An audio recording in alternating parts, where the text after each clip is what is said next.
Oseas capítulo 2, verso número 10.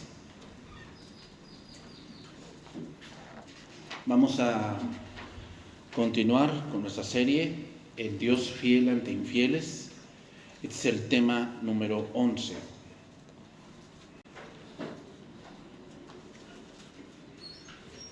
Tema número 11 de esta serie. Vamos a entrar al último tema de esta serie que hemos estado llevando de temas, 3 pecados, parte número 6. Vamos a ver esta última parte de este pecado.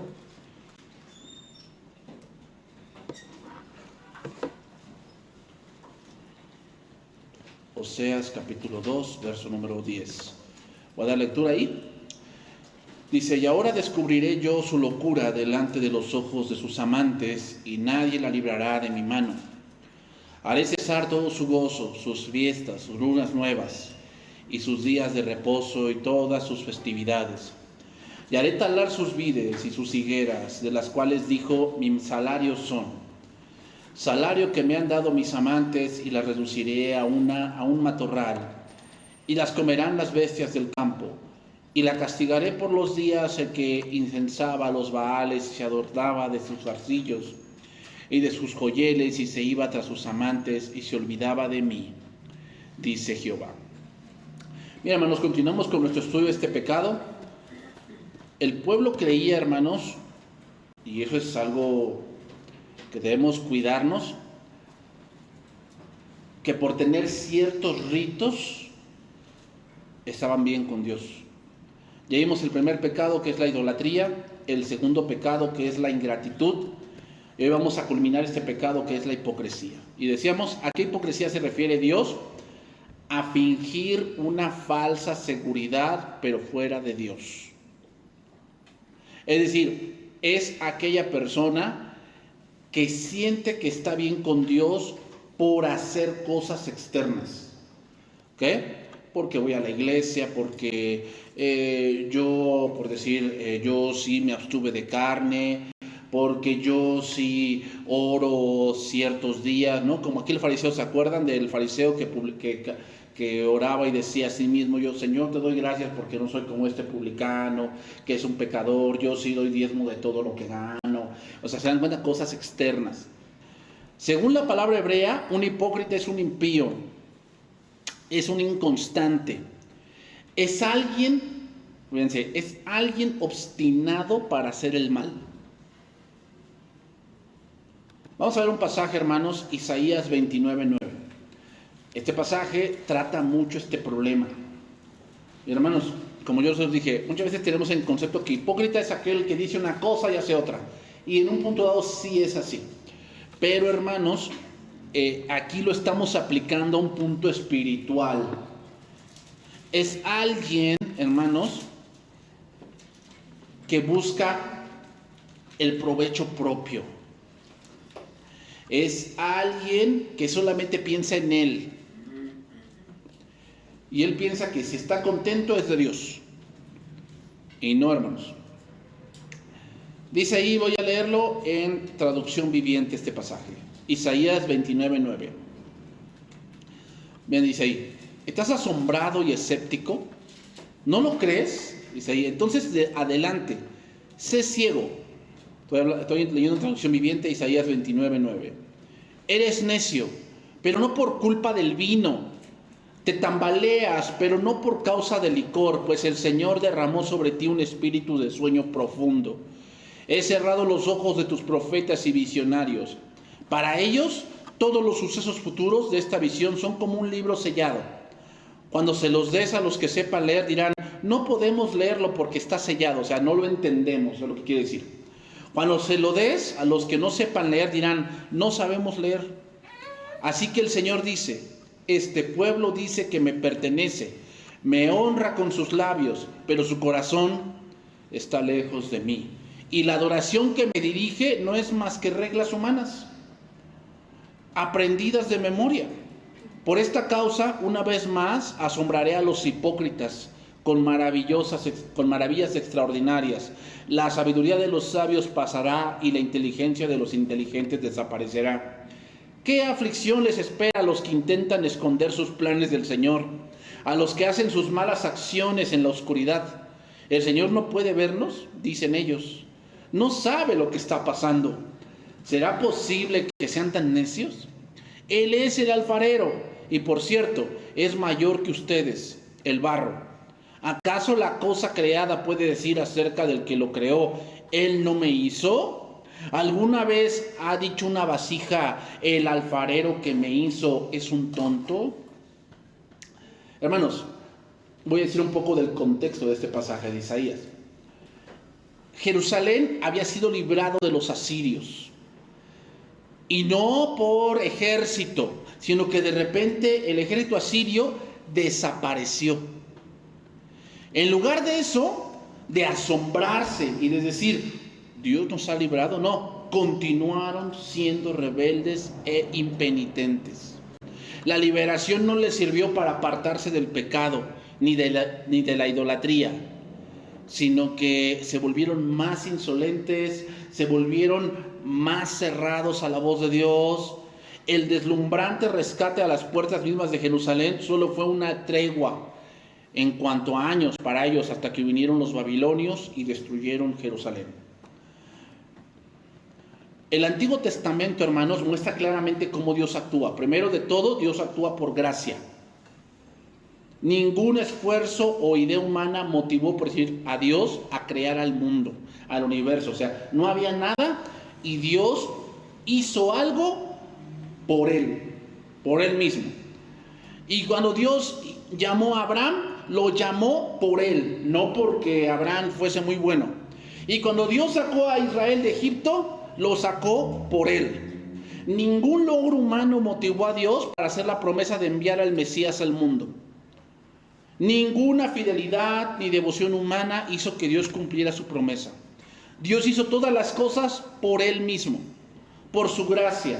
Las hizo por toda la raza humana sin ningún mérito ni valor por parte de ningún ser humano. Muchos creen, hermanos, en las maravillosas promesas de Dios y confían en su amor, pero el corazón humano puede ser tan perverso que opta por no aceptarlo. Sí, muchos podemos decir, no, sí, Cristo, sí, Jesús, sí, pero en tu corazón ser un hipócrita diciendo, ¿sabes qué? Sí, yo voy a la iglesia, pero yo no creo en eso. ¿Y cómo se ve que no crees? Por cómo actúas. No mucho después el pueblo salió de Egipto, hicieron un becerro de oro, lo adoraron, todo corrió al pie del monte Sinaí. Durante los jueces, ¿qué leemos? Dios los libraba, se volvían, caminaban con Dios, después otra vez volvían a la idolatría, Dios los entregaba a sus enemigos y así. Venían al templo a adorar, hermanos, y pronunciaban las palabras de adoración, pero no entendían la esencia del evangelio. Eso es lo más trágico de un hipócrita, venir a adorar, cantar muchas cosas bonitas, pero no entender lo que canta, no entender lo que se predica, no entender nada de la Biblia. Eso es lo más trágico. Muchas de esas personas estaban solamente pronunciando mecánicamente las palabras de adoración. La adoración era un ritual insustancial, una recitación de fórmulas prescritas y una simple hipocresía. O sea, cuando caemos en la mecánica, y eso no solamente aplíquenlo en la iglesia, aplíquenlo hasta en el matrimonio, podemos caer en la rutina. Bueno, pues ya le tengo que ver la cara a este hombre, ¿no? Este cara de ogro, pues ya no me queda de otra, pues ya dije que sí, ¿no? O no, ya le tengo que ver la cara a esta chimoltrufia, pues ya, no, ya di mi palabra. Cuando caemos en eso, hermanos, muchas cosas empiezan a ser apariencias. ¿Cuántos matrimonios no viven de apariencias? O sea, por fuera, amor, se dan el beso de que se encontraron porque ella viene de trabajar o él viene de trabajar, ¿no? Pero en la casa son completos desconocidos. Así puede pasar, ¿no? Cuando vamos a Dios simplemente por algo que queremos, pero lo desconocemos, somos hipócritas. Los fariseos y los maestros de la ley eran eso. El pueblo que Isaías vio había perdido la esencia de la revelación divina, hermanos. No entendían la Biblia, no la entendían. No conocían al Cristo, es decir, al Mesías. Su religión se había deteriorado hasta algo que era solo un mandato de hombres. Una vez, hermanos, de eso, quiere decir que el pueblo de Israel vivía bajo la sombra esperando al Mesías, pero no es cierto. Vivían bajo la sombra de alcanzar la justicia ellos mismos. Así sucede, hermanos, por sí con el fiel devoto del Islam, o con el budista sincero, incluso con los que están dentro de la iglesia visible de Cristo. Pueden tener un corazón alejado de Dios. Cuando abandonamos el mensaje de la cruz y adoptamos programas sociales, agendas políticas y comenzamos a adherirnos a reglas enseñadas por los hombres, somos unos hipócritas. Cuando empezamos a vivir a la luz del mundo, es una hipocresía. Tú no puedes vivir al son que te toque el mundo. No. Hay cosas que Dios ya nos mandó y que así deben de ser. Así deben de ser. No, pero es que eso ya es anticuado. A Dios no le interesa si para ti es anticuado. A Dios le interesa que obedezcas. Siempre que el libre y misericordioso don de Dios se convierte en una recompensa ganada por la conducta humana, la adoración y la religión se vuelven ritos mecánicos.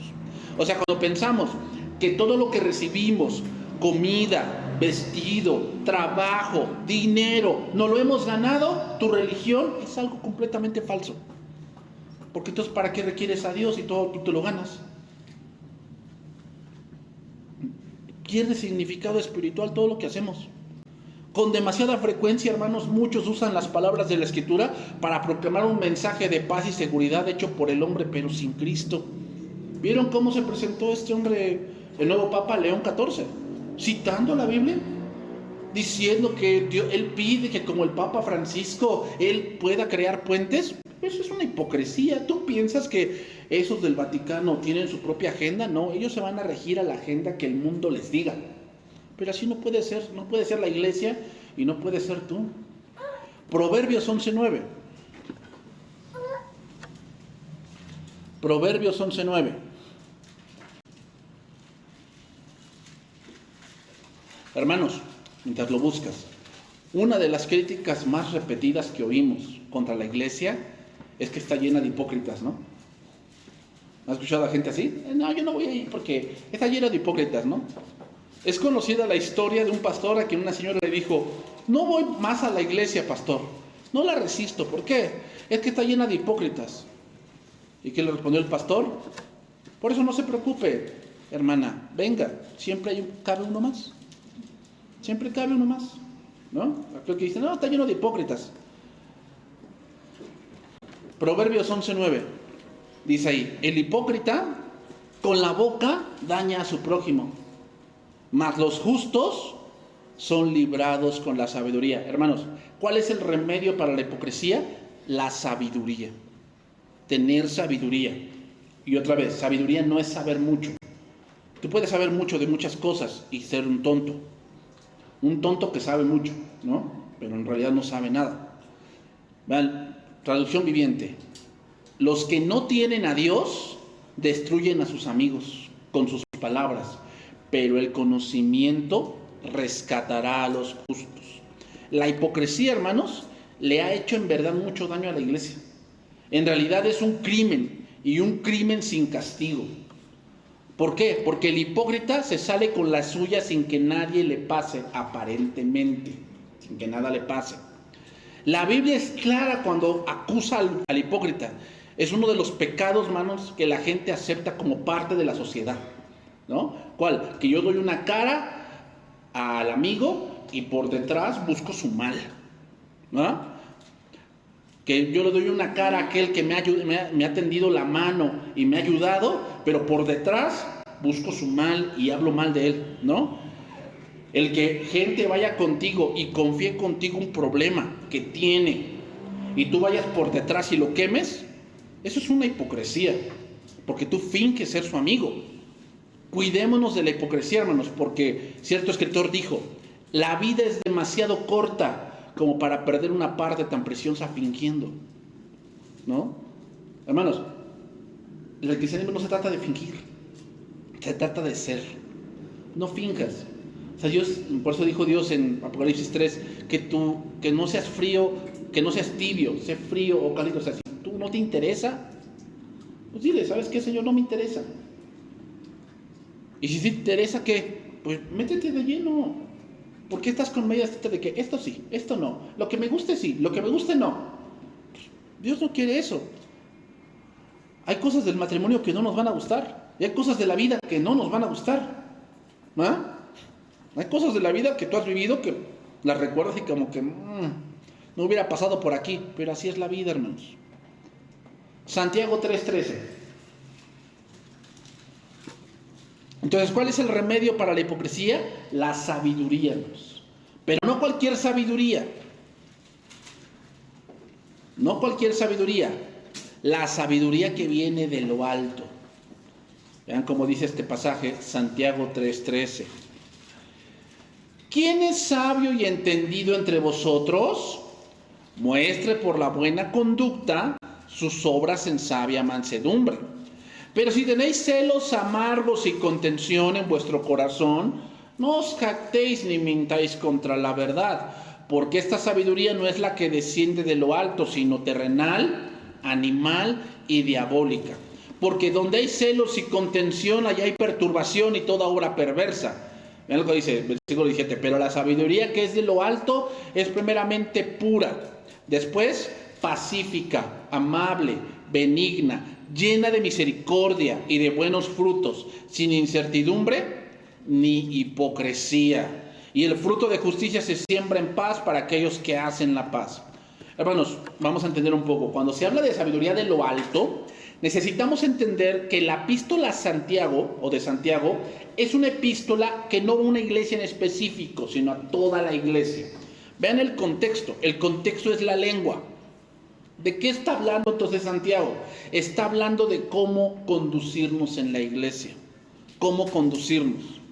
Nos hace falta la sabiduría y eso se logra estando en Cristo, hermanos. La sabiduría no viene con el tiempo, ni con las vivencias, ni con las experiencias. Porque, hermanos, los hombres que pecaron más dentro de las Escrituras eran hombres ya avanzados en edad. O sea, cuando Salomón se desvió ya era viejo. Cuando David pecó tenía como 50 años. No era un jovencito. O sea, hermanos, la sabiduría no es la experiencia que tengas de la vida. No es eso. Entonces, esto nos hace entender que podemos conducirnos dentro de la iglesia con una sabiduría que no viene de Dios. Podemos fingir ser cristianos. Podemos decir amén, gloria a Dios, aleluya, sí, Dios te bendiga, toda la cosa, sí. Pero hermanos, la verdadera sabiduría viene del temor de Dios. ¿Qué cosa es el temor de Dios? Que Dios es lo fundamental para ti. Dios debe ser lo fundamental para ti. Que el pensamiento de un cristiano no es, hermano, ¿cómo la voy a lograr? Es esto que voy a hacer para vivir. ¿Trae gloria a Dios? ¿Es por aquí lo que Dios quiere que yo haga? Hay veces, hermanos, que queremos hacer cosas y hay muchas trabas, ¿no? Muchas trabas. Tal vez no es por ahí. Y debemos dejar la necedad en cosas que insistimos que deben ser así. ¿Cuántas veces forzamos cosas para nuestro mal?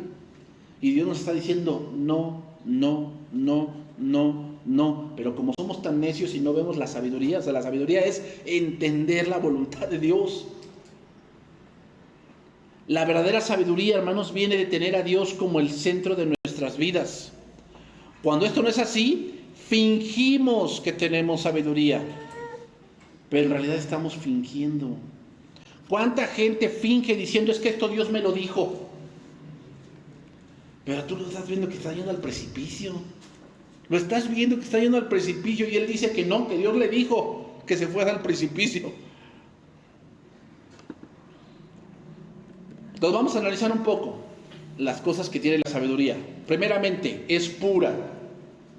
Pura significa, hermanos, que siempre te va a llevar a que Dios sea honrado, no a ti mismo. La sabiduría que es pura nos hace distinguir en cosas que queremos inofensivas, en cosas que pensamos que no tienen tanta trascendencia, pero en realidad ofenden a Dios. Hermanos, las cosas grandes son fáciles de distinguir. Son las pequeñitas, las que parecen inofensivas, las que a veces nos cuesta distinguir y tomar buenas decisiones.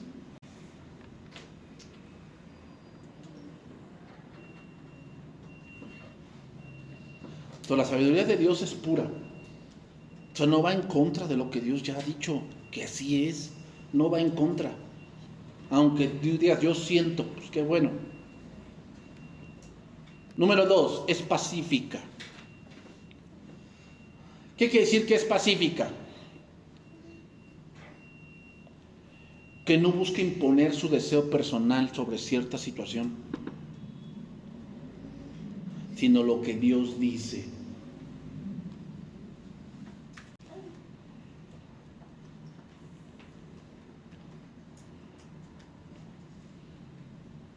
Amable. La sabiduría de Dios es amable. ¿Qué quiere decir? Equitativo, justo, moderado, considerado.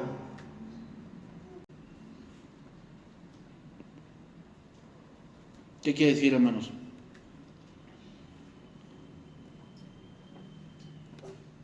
Recuerdo una vez,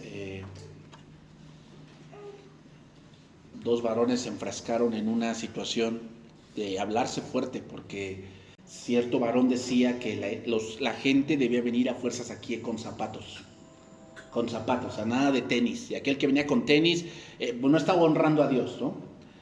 Y entonces le dice, ajá, y si son los únicos pares que tengo, dice, ay, pues esfuérzate por comprarte unos zapatos. Y hermanos, eso es falta de sabiduría. ¿Por qué? Porque la adoración no consiste en qué zapatos traigas.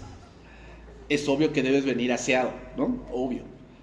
Es obvio que debemos venir aseados y venir con lo mejor que tengamos.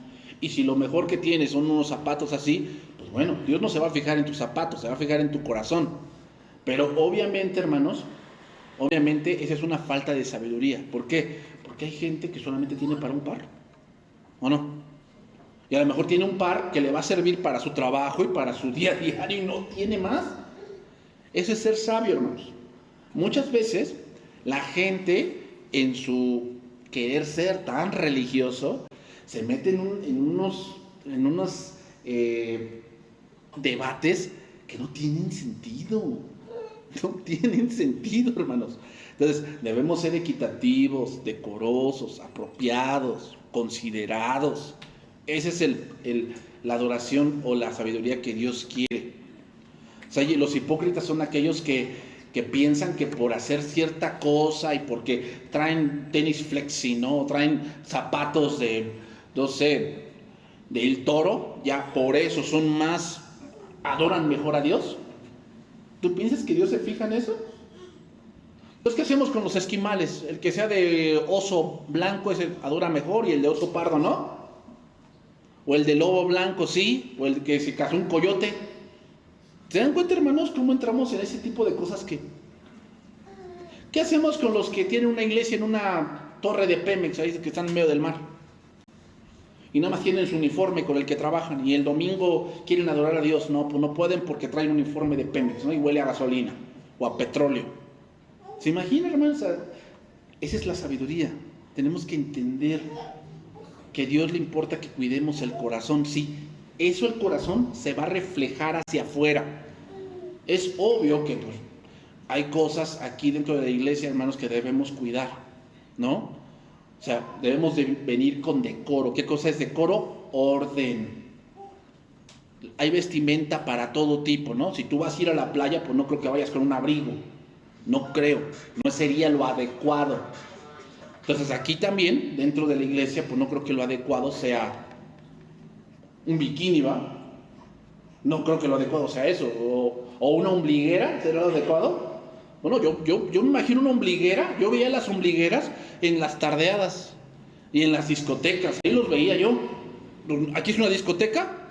Entonces, ¿te das cuenta cómo es una falta de sabiduría? Hermanos, en esa parte tenemos que ser, que Dios nos guíe. ¿Se dan cuenta que son cosas mínimas? Mínimas. Que no parecen inofensivas. Dios ve mi corazón. Sí. ¿Es la única blusa que tienes? ¿Es la única blusa? Bueno, si eres la única blusa que tengo, yo te entiendo que solamente vengas con esa. Yo te entiendo que solamente vienes con esa. No, es que yo quiero venir en bermuda. ¿Es lo único que tienes? Si es lo único que tienes, pues lo entiendo. Ven con eso. Pero ahí tienes, ahí arrumbados 20 pantalones y como a ti no te gusta el pantalón, y por Dios no puedes hacer un sacrificio. Por Dios no. El que te ha dado todo. ¿Se dan cuenta, hermanos, la falta de sabiduría que muchas veces tenemos en cosas así mínimas? Mínimas. No estamos hablando de que, cosas grandísimas. No, mínimas. Benigna. La sabiduría de lo alto es benigna. ¿Qué quiere decir? Que siempre busca lo mejor. Es decir, hermanos, a veces vamos a entrar en algunos debates de algún tema. Pero aquel que tiene sabiduría de lo alto, no solamente busca debatir, busca enseñar.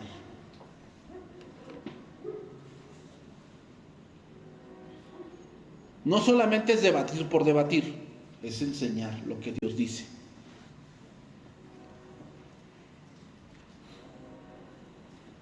Misericordiosa. ¿Qué quiere decir misericordia?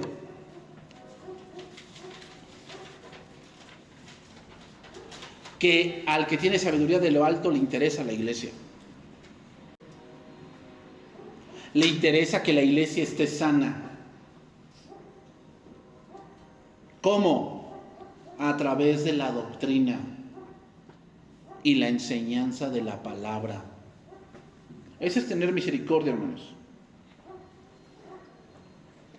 No es andamos con miseria de que, ay, sí es cierto, a ti te tratan bien mal. No, sí es cierto, no, ya me había dado cuenta que el hermano, el coordinador es una persona pues bien difícil, ¿no? ¿Pero qué hacemos? ¿Eso tú piensas que es la misericordia? No, es guiarlos a la verdad.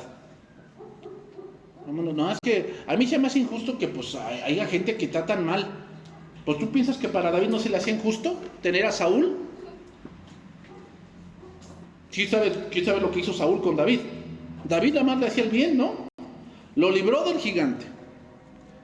Luego libró a su ejército de... Y luego David era el que salía a las batallas que le correspondían a Saúl, ¿no? Dice que Saúl lo mandaba para que lo mataran. Y David cada vez que ganando. Sí, puede haber coordinadores o hasta pastores que pues te envían a lo más feo. Y resulta que siempre ganas. ¿No te parece eso? Pero estoy conmiserando. No, sí es cierto, el más bueno eres tú. Nadie aprecia tus talentos. Sí, es cierto. No, hermano, ¿qué razón tienes? Por favor. Sabiduría de lo alto es decirle, mira, hermano, sí, a veces ocurren estas cosas, a veces ocurren injusticias, pero Dios te está preparando para algo. Así como preparó a David, y como preparó a Jesús, y como preparó a muchos otros. ¿Tú piensas que Jesús no se enfrentó a la injusticia de sus padres terrenales? Si contigo ha pasado injusticias, ¿no? ¿No te pasó? Que tenías un hermano y el hermano se comió tal cosa y te echan la culpa a ti, y que eso es injusto. ¿Tú piensas que Jesús no lo vivió? ¿Y qué? Sumiso. Entonces contigo no debe de pasar. Pues, ¿en qué mundo vives? Eso es sabiduría de lo alto, hermanos. ¿Se dan cuenta cómo la Biblia tiene todas las respuestas? Simplemente es que a veces no estamos conectados. De buenos frutos. La sabiduría de lo alto nos lleva a las buenas obras. Es algo difícil de definir. ¿Qué cosa es una buena obra? Respuesta es todo lo que le agrade a Dios.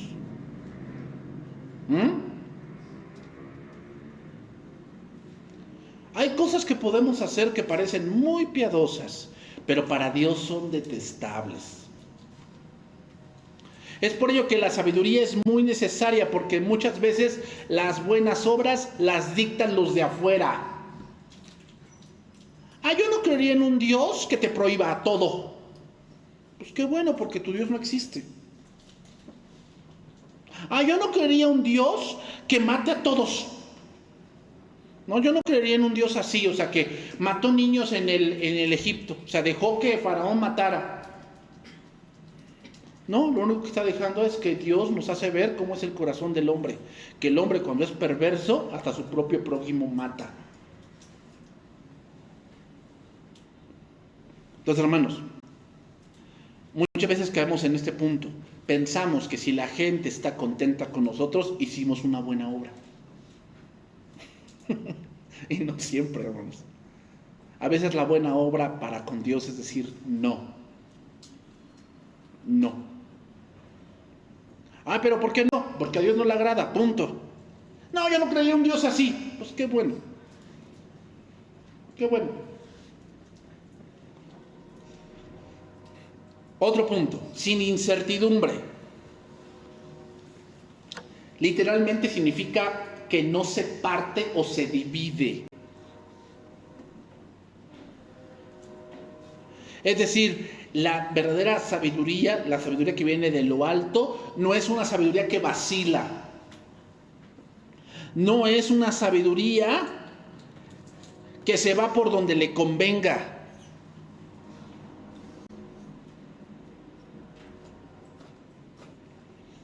Por eso es necesaria la sabiduría, hermanos. Porque nos vamos a enfrentar a cosas que a veces implican tus intereses. A veces implican tus intereses y tienes que ceder. Implican tu sueño guajiro que tienes, a lo mejor, de irte para el norte. O para el sur, a lo mejor te quieres ir para el sur, ¿no? Allá las Islas Malvinas. Y la que nos interesa, sin hipocresía. ¿Qué cosa es una sabiduría sin hipocresía? Que no es sincero.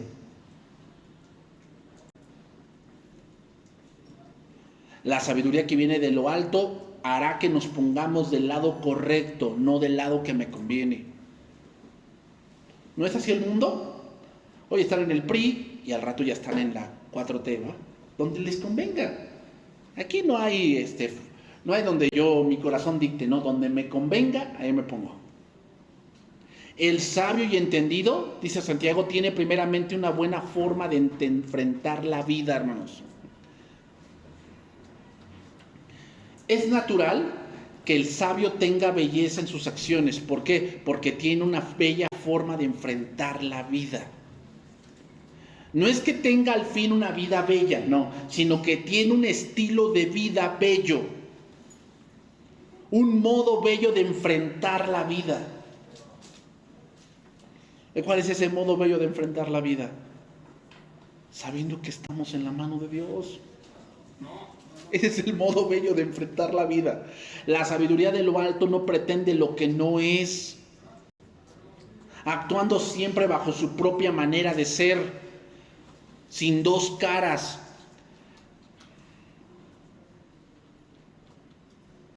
Él busca siempre que Dios sea glorificado. Eso es que si la sabiduría es sin hipocresía, hermanos. Significa que ve la vida como Dios se la ha dictado, no creando fantasías.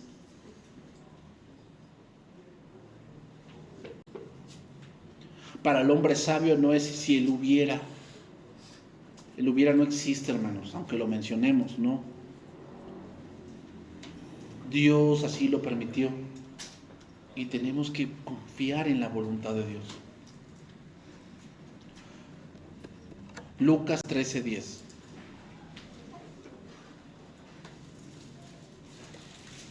Entonces, hermanos, la sabiduría, tener a Dios y confiar en Dios y estudiar la palabra, nos va a librar de muchas cosas.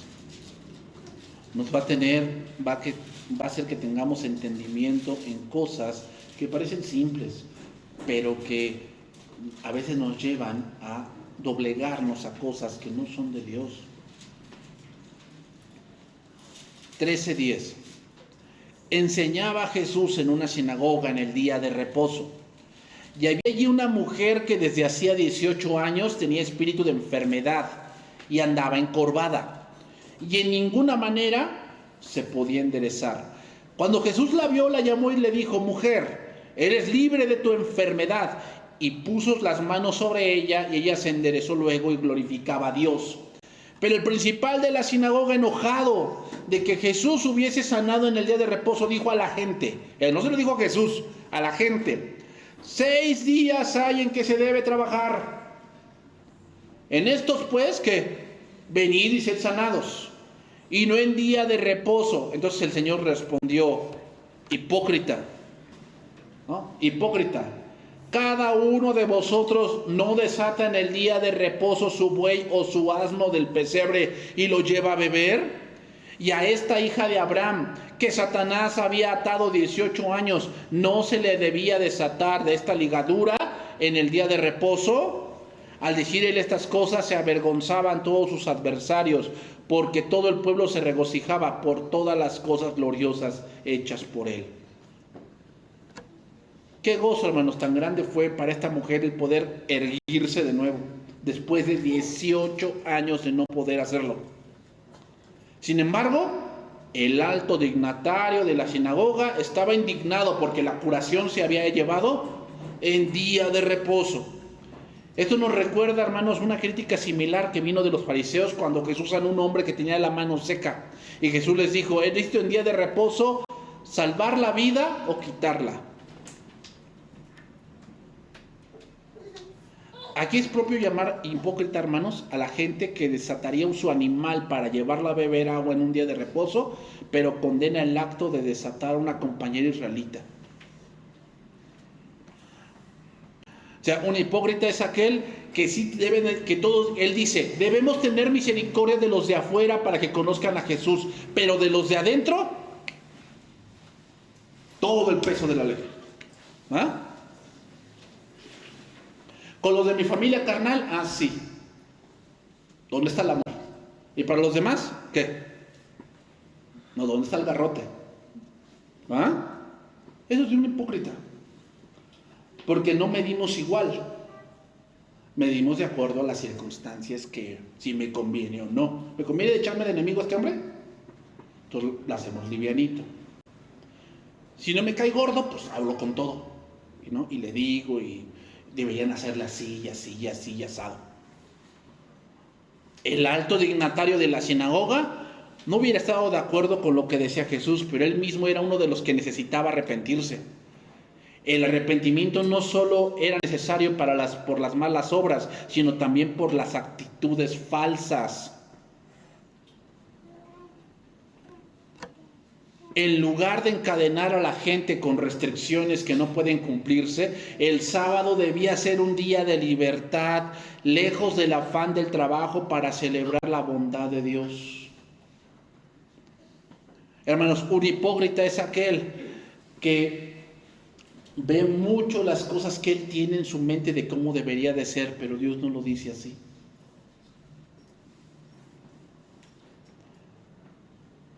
Y para las cosas que Dios sí manda, él como que yo lo entiendo de esta manera.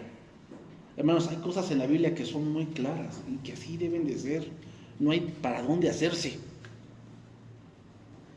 Jesús les llama hipócritas, ya que los líderes de los judíos sabían dar interpretaciones de sus propias tradiciones que les favorecían, pero imponían sus leyes humanas sobre la gente pobre y afligida de la manera más estricta y exigente. Jesús les llama hipócritas porque profesan honrar a Dios, pero se preocupan más por los animales que por esta pobre hija de Dios que había sufrido por 18 años. ¿No es lo que está pasando hoy en la sociedad, hermanos? Hoy por maltratar animales te vas a la cárcel. Pero por robar, por chocar, borracho, puedes meter un amparo. Y tal vez no pises la cárcel. ¿Se dan cuenta cómo es eso? Hermanos, a veces hay cosas a las que les damos tanta importancia que no la merecen.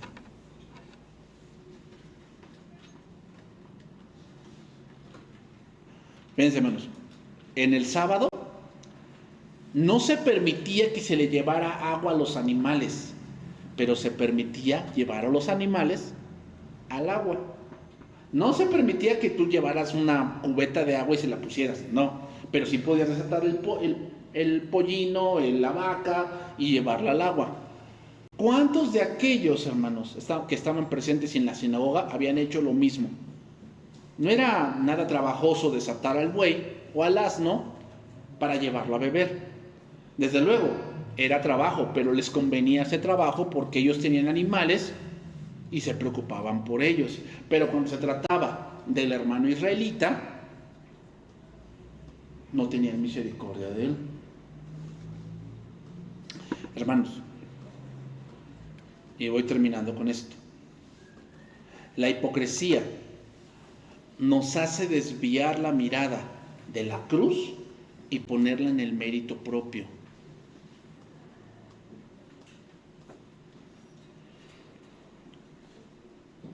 La hipocresía, hermanos, hace que pensemos en la vana repetición de yo no haría eso.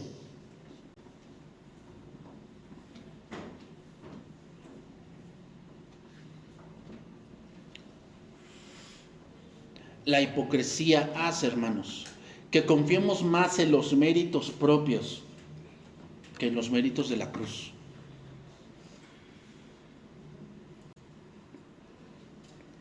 Por eso hoy en día, hermanos, en verdad,